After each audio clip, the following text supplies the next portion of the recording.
Found family is one of my favorite tropes in all of fiction. I love the idea that family doesn't begin and end with blood relations. That if your blood family is too toxic or you simply just don't have anything in common with them, then you can cut them out of your lives entirely. And people that you meet along your journey of life, starting at friendship, can become as close as one would expect from blood-related family. It's a wholesome and uplifting idea that I firmly believe in real life as well. The fact that you can choose your own family, so long as you have the will and drive to do so. And convenient circumstances doesn't hurt either. And one of the best things in anime is its depiction of found family. You can see this all across the board in nearly every genre, although it's definitely most common in shonen battle anime as well as in other various fantasy anime, especially when said fantasy anime takes place in a world that is much unlike our own, but it can even be found in romantic comedy anime and manga, albeit less frequently. At first glance, I was surprised when I realized how often you see this trope being depicted positively in anime and manga, considering how much Japanese culture values blood relation family members getting along and respecting one another. But the more I think about it, perhaps Japanese culture values all bonds created by an individual almost equally. I don't know, I'm not Japanese, nor have I ever been to Japan. Hell, I've never even spoken to a Japanese person before in person. So this is just conjecture on my part. If you know more about this than me, then feel free to comment down below and explain. But anyways, Spy Family is the most recent addition to this trope. And for the record, I'm not talking about anime where people fall in love and get married. While a married couple aren't blood related, that's a different case. Most people wouldn't consider that to be found family, even though they are technically strangers who find each other and create the bond of family. That's why I said before that this trope is less common in romance anime and manga, because I'm not counting romance. I'm only including, in most cases, friendships that develop to deeper familial bonds. The reason I say in most cases is because the first and foremost example of found family and spy family is Loid and Yor, whom do marry, but their case is different as they marry for the sake of their respective missions. Loid as a spy for his country and Yor as an assassin for her country. They marry and even adopt Anya solely for the purpose of serving their countries, but little by little they grow closer and closer, seemingly without even realizing it themselves, until they fall in love, so I'm counting it because their situation is different and more complex. Like I said, Loid and Yor started out as a spy and assassin for their respective countries, although they aren't aware of the other's background or intentions. Anya knows, but that's only because of her telepathy, and they don't know the fact about Anya either. They've convinced themselves that everything they're doing is for their mission, without realizing that they're growing in love with each other, and their adoptive daughter little by little. I love watching them do everything that a normal family would do, such as eat home-cooked meals, go on family trips, and to the aquarium, enroll Anya in school, and make occasional visits to said school and help her with her homework, but simultaneously deny that their actions are for any other reason than their mission, especially on Loid's side of things. It's kind of humorous how dense they can be about it, but given their backstory, it does make sense. They've both dedicated their entire lives to serving their countries. We know that Yor was an assassin ever since before she was a teenager. Although we don't know the exact age, we know even less about Loid, how long Loid has been a spy. But it's been presumably a very long amount of time, so that he's had countless identities over the years, and initially gives off a cold presence. In this way, the series has another trope that is intrinsically connected to the usage of found family, and it's one that I normally don't like that much in anime, but is acceptable here, and that's the idea of falling in love with someone without realizing it. I normally hate this trope mainly because of how unrealistic it is, and because of how it makes the characters involved seem really dumb and even unlikable at times. It's difficult for me to like stupid characters unless there's a good reason for them given for their idiocy. And no, their age doesn't matter to me, because nobody, no matter how young they are, can fall in love without realizing it, unless you're supremely stupid, or have, like, Alzheimer's or disease or some shit like that. I don't know. I had my first crush before I was a teenager. And even though I couldn't explain how I felt in great detail, I at least knew the basics, that I wanted to be closer to this person. And yes, I recognize this as love. Romantic love. The feeling of love you feel for a potential romantic partner is worlds different than the love you feel for family members or found family members. And that is also worlds different than the love you feel for your friends. So they're so different that there's no way for any reasonable person to confuse them. I'm discussing this because it's become pretty common in modern-day romantic comedy anime and manga to overuse this trope without giving a good, detailed reason as to why people don't recognize these growing bonds. I'm talking about shows like Please Don't Toy With Me, Miss Nagatoro, and Teasing Master Takagi-san, and Uzaki-chan Just Wants to Hang Out.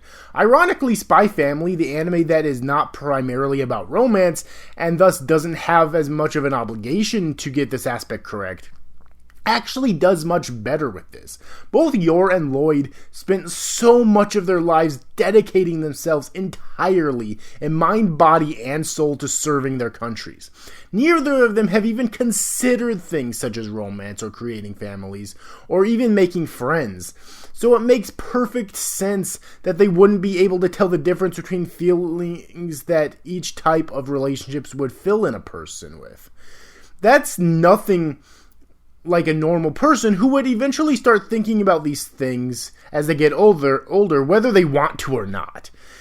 And it won't take long for them to come to a conclusion as to what these feelings are, at least on a very basic level. But Yor and Loid are different. They were forcefully kept from the natural life experiences that would have allowed them to understand these feelings.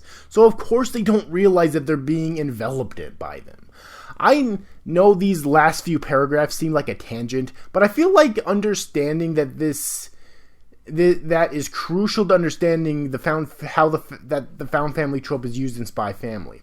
And also, I'll admit that I just wanted a moment to rant about Takagi, Nagatoro, and Uzaki. Don't be surprised if I make videos talking about them in more detail on my channel in the future. But anyways, the nature of their past and their missions makes the marriage no ordinary one. It's a marriage built on lies and deceit, which normally would be a negative. And surely enough, there's still uncertainty disguised underneath the wholesomeness. There's no doubt about that.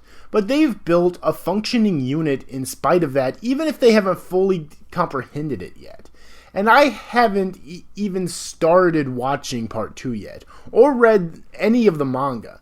And at the time of this writing, I'm basing this discussion solely on the first 12 episodes of the series. And the key to it all is Anya. Anya is the catalyst that's forcing them to fall in love for real, whether they want to or not. I mean, if I was forced into a marriage for a mission and adopted a child as adorable as Anya, despite how cynical I can be, even I would have to concede defeat at the wholesomeness. But sadly, no kids in real life are as cute or as wholesome as in anime. Anya's bright and cheery demeanor has had an immediate effect on them, both internally and externally, which of course has translated to them being desperate to alleviate the situation either peacefully or with punishment during the rare times that she does act out. Because of Anya, the two of them have become an unstoppable duo. And they don't even know each other's secrets yet, although part of that could be because of Anya's telepathy giving her insight into her parents that even they don't have about each other yet, nor are they aware of Anya's secret. Duty brought them together, but wholesomeness and joy unknowingly brought them closer emotionally. And while they still have secrets and duty that could potentially rip them apart, given the overall tone of this series, I don't think it will work out I do think it will work out in the end, and that they'll eventually become conscious of their feelings, which could lead to some juicy drama, which I'm looking forward to. Mainly wholesome drama, but perhaps even some sad drama, if the fan theory that Yor will eventually be given the task to assassinate Loid actually happens. But even that, I'm sure, will be resolved in a happy way. While I haven't seen it yet, I'm aware that they do get an adorable puppy in part 2 of Season 1. No functioning unit is complete without an adorable pet.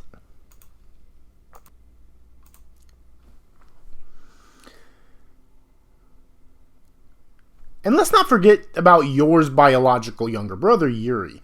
We haven't learned anything about Loid's biological family, and so far it doesn't seem like it's relevant at all. But in terms of Yor, we have met a single family member, her younger brother, during Yor's flashbacks, where it was revealed that she was an assassin since she was a small child. We learned that she became an assassin to provide for her and her brother after they became orphaned. Over the years, her goal shifted to killing all sorts of evil and vile people in order to make everybody's lives better. But it all started with her decision, her dedication to her younger brother, and all without his knowledge, just like between Yor and Loid. Later on, Yuri became a member of the secret police, which puts him in direct conflict with people like Loid.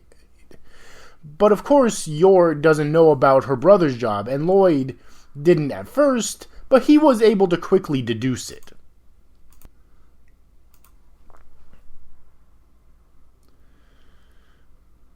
Yuri has a borderline obsessive love for his sister. After all, she's the only person that he could rely on for most of his life, and he is extremely protective of her, not trusting his new brother-in-law at first, believing that he was only using her and that they weren't really married. This also shows that he has major trust issues with anybody but his sister, which may stem from a lack of anybody to look up to and be close with other than Yor throughout his life. But that's just my own personal theory.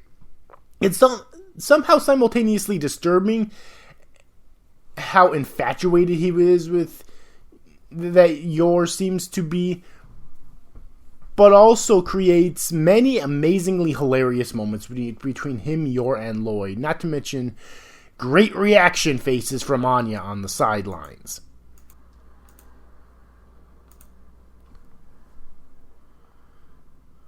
With the great amalgamation of genres that makes up Spy Family, the action, the drama, the romance, and the comedy, the aspect of Found Family that is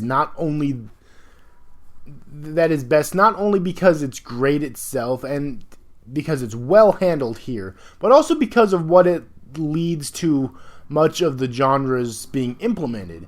It's the core of what makes Spy Family such an amazing story, which is not even close to being halfway done with yet.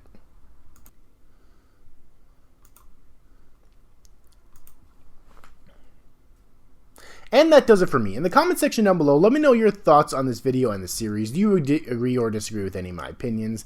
And do you have anything else to say on this topic that maybe I didn't mention?